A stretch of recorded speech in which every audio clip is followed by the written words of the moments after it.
สูงพี่น้องไต้แผ่นดินยาวค่ะมาพบเงี้ยกันแถงวันหนึ่งนะครับเนาะมาในวันที่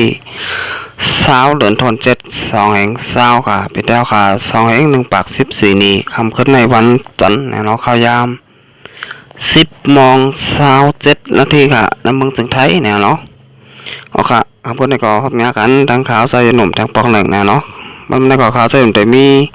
4 หัวข้อข่าวมาอันนี้พี่น้องผู้ปะแนงเขาค่ะกว่าจอมกันค่ะหัวข้อข่าวที่1แผ่นดินไหว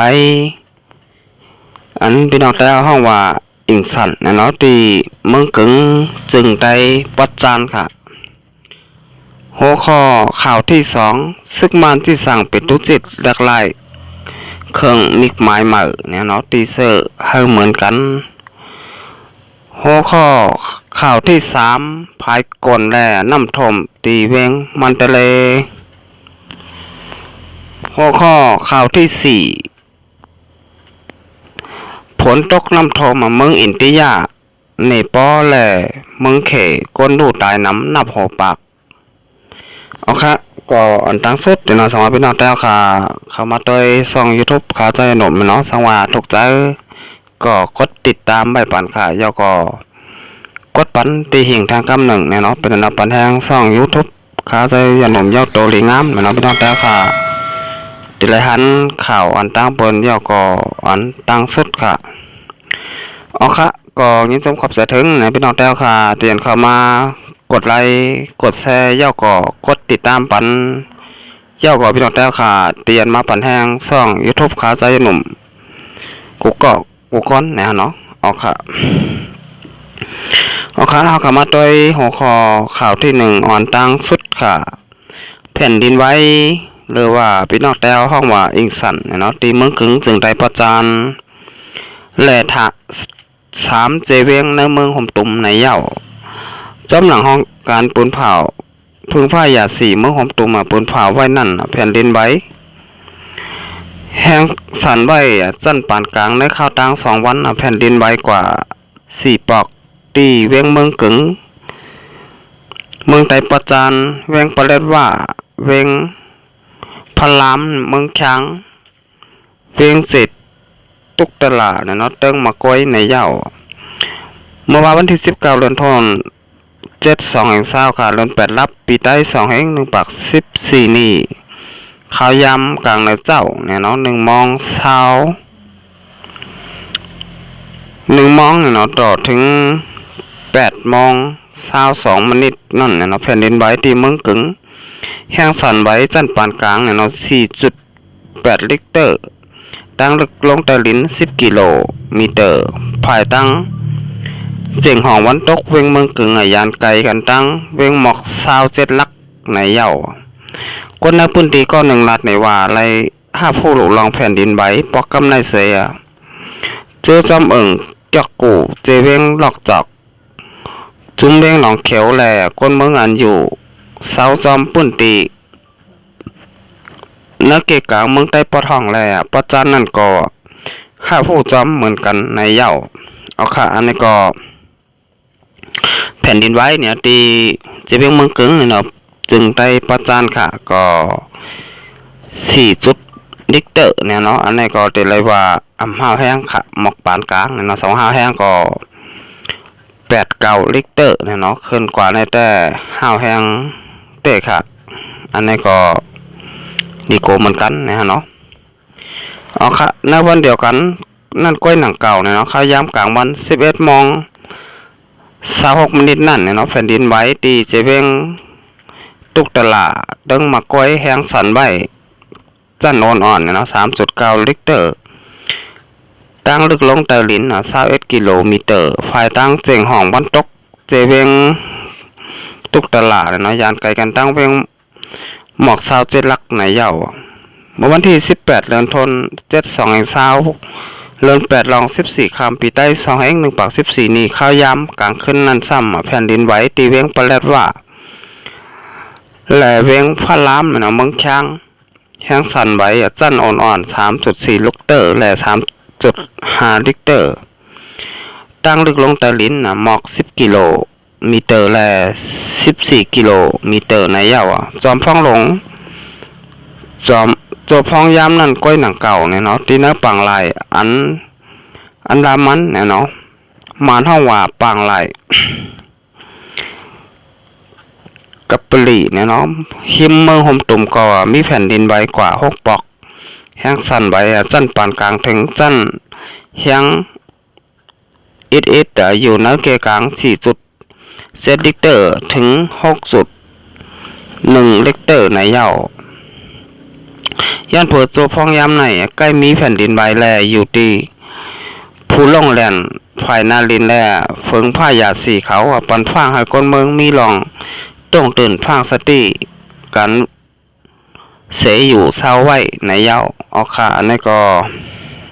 เกี่ยวกับเลยลองแผ่นดินไว้เนี่ยนะเมืองสันดอยจึงแต้วค่ะอันบัดจะเป็น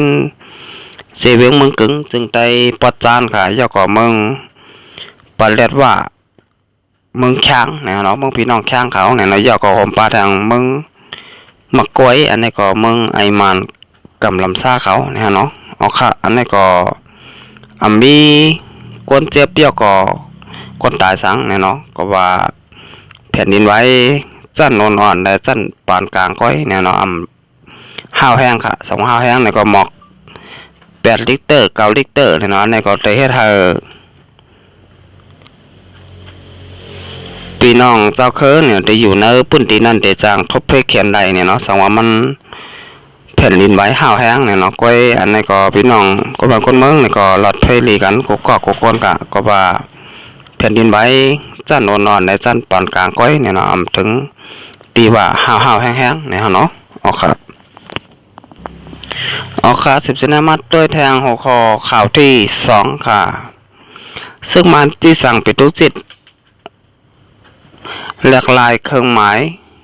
เหมือตีเซอร์ให้เหมือนกันนะเนาะ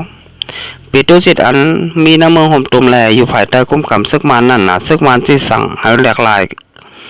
เครื่องบิ๊กหมายตีแคนเซอร์ทั้ง2 ฝ่ายให้มีสมปิวมันแลป้าตาจ่าเนี่ยเนาะป้าซาจ่าเหมือนกันหมดในอยู่เย้าซื้อข่าวออกไว้ว่าเมื่อวันที่19 เดือนธันวาคม72เดือน8รับปีใต้2 ปาก14นี้นั่นน่ะภูมิจันซึกมันก็1 ล้านว่าจำหลังเขาที่สั่งจันปานเหนือนั่นน่ะเสเฮาปิดทุกจิตอันอยู่ฝ่ายแต่คุ้มกำซึกมันหลากหลายเครื่องบิ๊กหมายให้เหมือนกันทั้งหมดตีแคนเซอร์ภายใต้นั่นแต่มีปาตาจ่าป้าซาจ่าเนี่ยนะอยู่ไว้เนื้อเรืองเขียวแหลงแหล่ที่แขนเสื้อฝ่ายขวาเตเป็นทางสมปิวมันเรืองเขียวแหลงเนื้อกลางมีเหลาเย่าก่อเตมีแทงจือจุ้มเขาในอยู่เย่าผู้เขาจุ้มปิดตู้จิตก้อนหนึ่งอันมีเนื้อเว้งตาคิเล็กลาดว่าเราเฮาคาปิ่นแหลกลายเครื่องหมายตีเซอร์นั่นซึ่งมันรัดไว้อยู่เมื่อเหลียว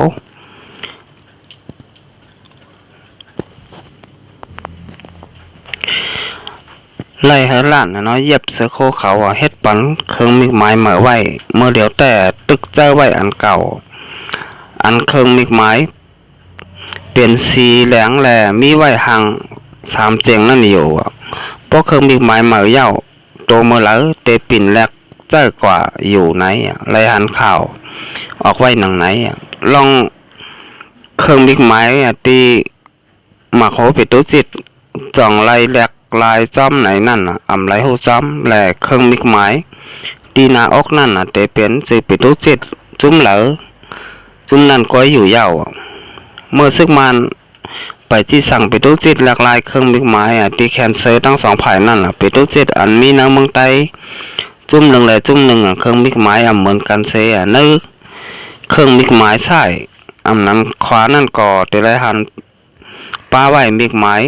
เรื่องซึกอันคุ้มกำไว้ปิตุจิตจุ้มนั่นอยู่เย้า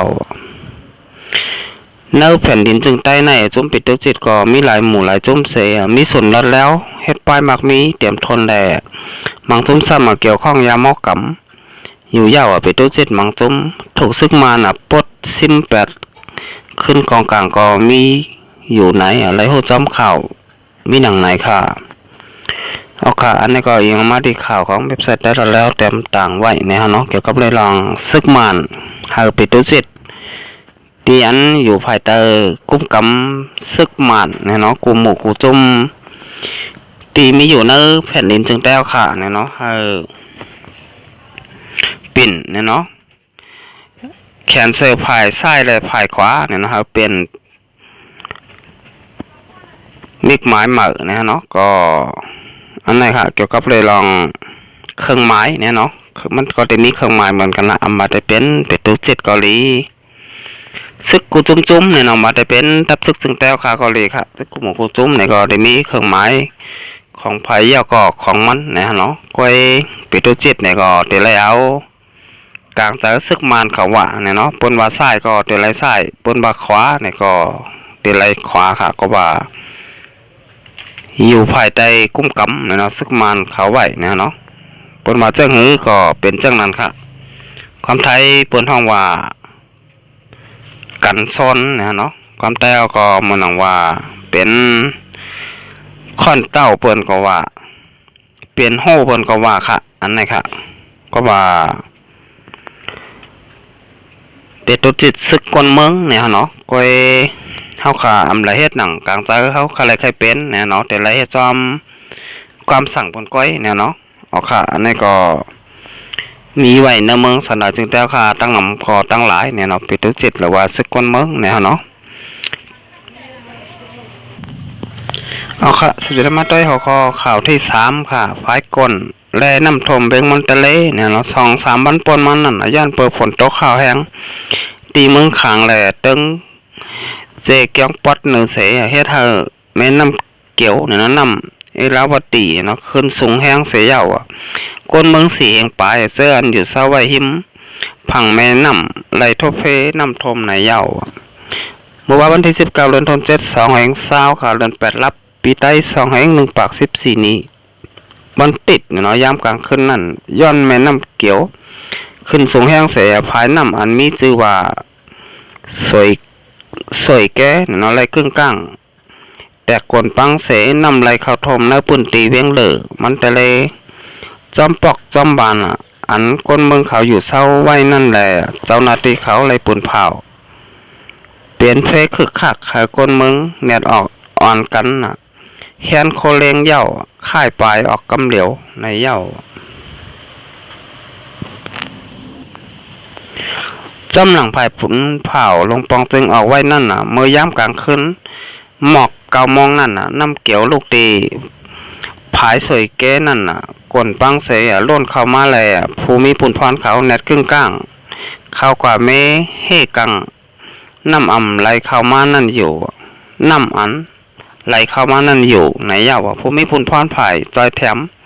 ผายเขบไพ่แลจุ้มปลาฮิต้าเขาในกอแนดอ่อนกันหอรถเคิงหอกาเสยเย่าห้องเป่าจอมปอกจอมกิ่วหาก้นเมืองเขาแฮนโคเสค่ายไปกว่าอยู่จอมองตีหลอดเพว่าไหนเป็กสมบัติภูมิพุนพรเขาคัดใจให้กังอย่าเฮินน้ำตีผายเสยแกไล่เข้ามาจู้พุ่นตีอันก้นเมืองอยู่เศร้านั่นเสตากอต่อถึงข้าวย้ำกลางขึ้นกลางขึ้นเนี่ยเนาะก็12 โมงกลางขึ้นค่ะยังไปให้หามไหลในเย้าจอมหนังสีขาวพุ่นตีออกเนไว้นั่นย่านเปิดน้ำเกี่ยวขึ้นสูงแห้งแหล่เส้นตังมันเตะเจแกงก่อน้ำทมป้าเสจอมหนังแม่น้ำนั่นซ้ำไหลหันดินกลปังไว้ตั้งน้ำบาไหนต่อถึงข้าวย้ำมือเดียวก่อเส้นตังมันเตะเจแกงอะไรขัดกว่ากำหนึ่งน้ำตึกสืบไหลเข้ากว่านาเวียงอยู่เสียภูมิปุ่นพรเขาก็ปุ่นเผาเหนือก้นเมืองไว้ว่าอะไรฟังโตกันอำนั้นค่ายปลายกว่าอยู่ไว้องตีลอดเพทาไว้ในเย้าสังวานนำไปย้อมลงในจึงก้นเมืองเตะทบตั้งอย่าผุดลองกินย่ำแลเพแท่งอันหนึ่งเจอแมงตั้งเป็นโควิด2019ป้าแทงในเย้าเจเวียงอันอยู่เศร้าหิมแม่น้ำเกี่ยวมือหนังสวยกูแลกัดตาก่อเลยถูกเพน้ำทมเย้าเหมือนกันเสียก้นมึงดาบหัวปากเลยปลายเพไว้เย้าเลือเส้นน้ำกาย้อนว่าแทง2-3 วันตั้งนานในก่อ เตมีฝนตกแห้งแทงอยู่แลลงปองจึงเนื้อปุ่นตีไหลปุ่นเผาไว้ว่าเจเวงเป็ดกินเนี่ยเนาะเวงมันทะเลเวงเจแกงเวงมินหมูจากกว่าเจ้าไหนน้ำเตะขึ้นสูงแห้งถึงตีมีเพปลาไหนเหย่าสิธรรมาต้อยหัวข้อข่าวที่4กันค่ะฝนตกน้ำท่วมเมืองอินติยามึงนี่ป้อแลมึงเขก้นดูตายนับหัวปากว่าไหนเป็นเพศสภาวะฝนตกเตะเจมือเนื้อหัวเหลินทนเจ็ดป่นมาเฮ็ดให้ก้นมึงไหลค่ายไปนับหัว10 ล้านแลก้นดูตายนับหัวปากเมื่อในวันที่20เดือนธันวาคม2020ค่ะเดือน8มื้อเดือน8มื้อ1ค่ำเนี่ยเนาะปีได้2 1 14นี่ย้อนฝนตกทับกันหลายวันเสียแม่น้ำประมาปุดตละเนี่ยเนาะอันไรผ่านเมืองตี8แหละตีเมืองอินติยาอีกตั้งเมือง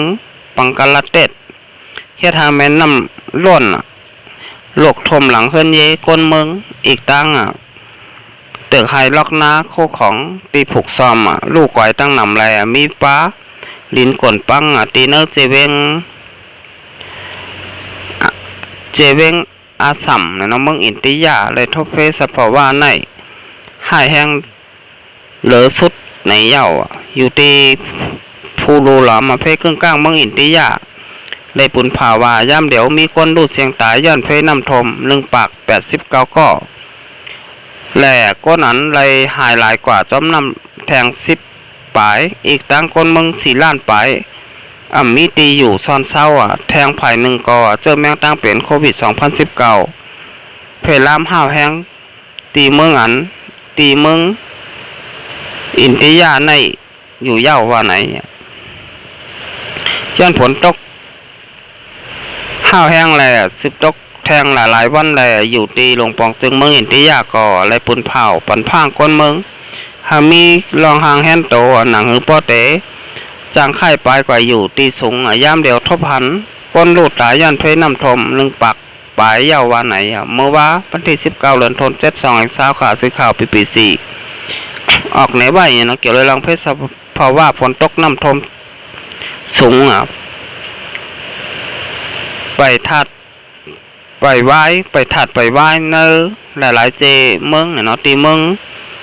จึงเมืองเขย่ามเดียวเนี่ยเนาะภายจอยแถมเพชรครึ่งกลางเลยทบพันก้นดูเสียงตายย้อนเพน้ำทมปอกกำไรแทง14ก้อยาวเสเจ้านาตีได้ปั่นฟางก้นเมืองมีรองหางแฮนโตค่ายปลายออกเนื้อพื้นตี24โจมองสังวาน้ำทมสูงห้าวแห้งไหนเย่า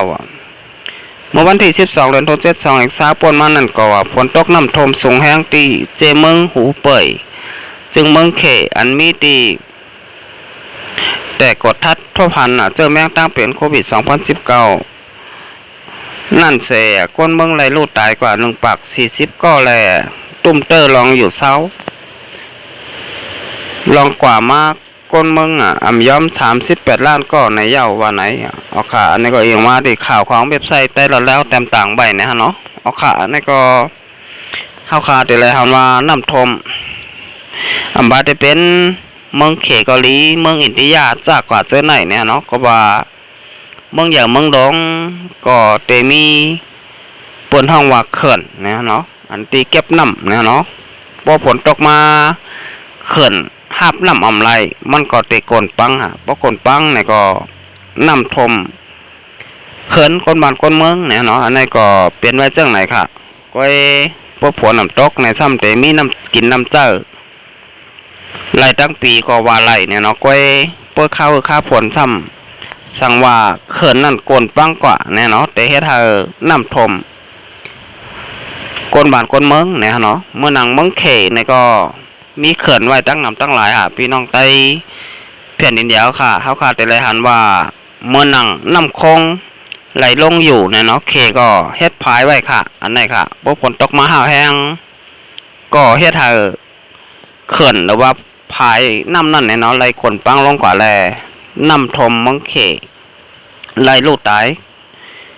ไหวตั้งน้ำเนาะอันนี้ก็ว่าเมืองอย่างเมืองหลวงมีเขื่อนไหวตั้งน้ำตั้งหลายเนี่ยเนาะอันนี้ก็เฮ็ดให้คนเมืองไหลลูกตายจอมค่ะก้อยเนื้อเมืองสลายจึงแต้วค่ะแต่ก็ มีเขื่อนและมีภายน้ำอันใหญ่อันลงเนี่ยเนาะก็ว่าซึกมานเขาเฮ็ดปันค่ะก็ว่าเจอวันเมืองเขาเนี่ยนะพี่น้องแต่ค่ะถูกรีปองใจกันอยู่เนี่ยเนาะก็ว่าเจอเมืองเขาฮะก็ด้วยอะไรเพราะเมืองมานมีตั้งนำตั้งหลายเหมือนกันฮะเขื่อนหรือว่าภายน้ำอันใหญ่อันหลงไหนเนี่ยเนาะก็ว่าเพื่อข้าวผลเนี่ยก็เตะเก็บน้ำผลไว้ค่ะเพื่อข้าวแห้งมาเนี่ยก็เตะปล่อยน้ำลงเนี่ยเนาะปันคนบ้านคนเมืองบาดเป็นเฮ็ดสวนเฮ็ดนาจ้าก่อนเจ้าไหนค่ะเตะมีน้ำแต่เตะเอาเข้าสวนเข้าหน้ากันตั้งลำเนี่ยเนาะก้อยเมืองสลายจึงแต้วค่ะมีเขื่อนเดียวก็มีภายน้ำเหมือนเปิ่นเนี่ยเนาะก้อยเพื่อข้าผลมาเนี่ยก็ไหลโกนน้ำทมกาเหอค่ะก็ว่าเมืองสลายจึงแต้วค่ะมีเขื่อนและมีภายน้ำเนี่ยเนาะเป็นรองลี้เดียวก็ร้องไห้ก็ว่าอะไรค่ะเอาค่ะระดับคำพูดไหนค่ะเจ้าหนุ่มไหนก็เตย้อนขึ้นลือไว้ก่อนเนาะต้องกันมาพบมายากันแทงวันหนาค่ะเอาค่ะสองวันเป็นน้องเจ้าค่ะถูกใจเนี่ยเนาะช่องยูทูบค่ะใจหนุ่มเนี่ยก็กดติดตามไปค่ะแล้วก็กดปันตีหิ่งแทงกำหนึ่งเนี่ยเนาะมาชมค่ะ